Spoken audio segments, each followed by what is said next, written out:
Brian, thoughts a couple days after the draw on the weekend? Well, it was disappointing because I think it was a game that we're in control of until I suppose until Stephen went off, and then ultimately Justin Murray came off. We seem to be, when we lose a couple of important pieces, but even that, so even so, we put ourselves in a position to win the game, and we conceded a very soft goal to tell you the truth at the end, which is really poor because we can't keep throwing away 2 points. We've done it a few times this season. Those points are obviously extremely valuable, but as I said, it was a game that we've controlled. It shows how we've moved on from elsewhere, that we're absolutely gutted with only 1 point. How do you imprint that on the players? Because it's been something that's happened a couple of times. How do you get that through to them that they are more aware of there? Yeah, of course. Again, when you lose a couple of important pieces of your backline, you're telling guys to come in kind of cold to very high tense, high pressure kind of scenarios, and we've just got to be mentally prepared for it. Everybody, even reserves, and everybody wish they did do a good job, but I think we just didn't have that defensive kind of hardness to maybe get in really tight and kind of see out the game. We kind of just hoped it would just see itself out, and unfortunately in this game that doesn't happen. I'm going to be doing some more homework this week on Jermaine Jones. Thoughts of him joining the league and having to maybe face him this weekend? Not really. It's hard to do homework on a player who's never played in the formation. What he plays for the US is probably completely different to what he's going to play and obviously in New England. But in saying that, if there's any other player that probably knows Jermaine pretty well, is me, because obviously I've played with him for 6 months. So I know what his strengths, I know what his weaknesses are. So we'll see if we see him or not. But it's great to have a guy of his quality back in the league. Any injury update on Stephen Caldwell? Yeah, Stephen's probably going to be a couple of weeks. Justin's probably going to be 3 to 4, and Warren's starting to look reasonably good. Is Warren a hamstring as well? Was a hamstring. Okay, Yeah. good. Healthy now. And Morrow is a hamstring. Yeah. It seems to be a part of the dangers of the job of football player, hamstrings. But has this been a normal amount, do you think, for the team this year? Well, I think the difference is that we've got some high-end athletes, elite athletes now in our team, where previously in the past guys couldn't get up to a certain speed to even get near pulling a hamstring.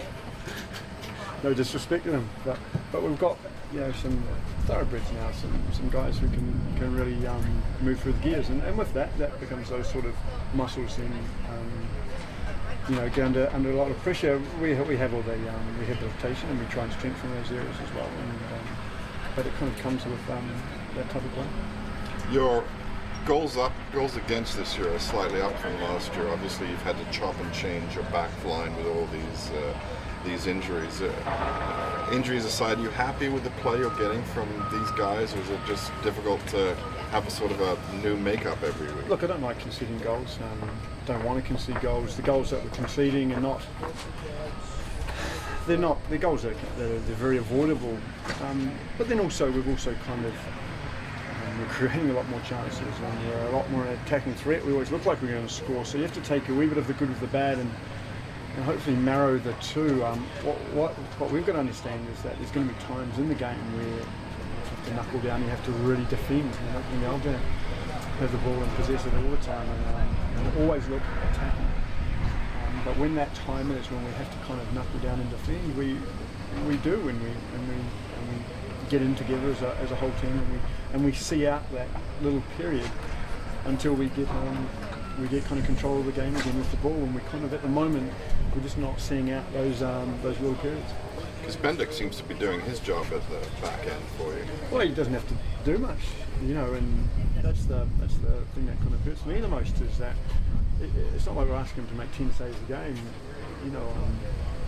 Even the Chicago game, it's we have to make very many saves, but it was just two very soft goals, and we just have to be aware of that. It's the growing pains that that we have to go through as a team, and like all the teams that have done this, they've been through it as well, and they'll realise, even the DPs will realise, everybody will realise, all the way down to the rookies, that what it takes to win in the MLS.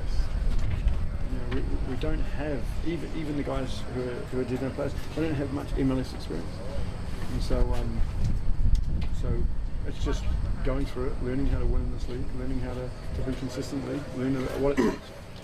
With two of the starting four out for, as you said, potentially for a few weeks, might this hasten a move? Maybe.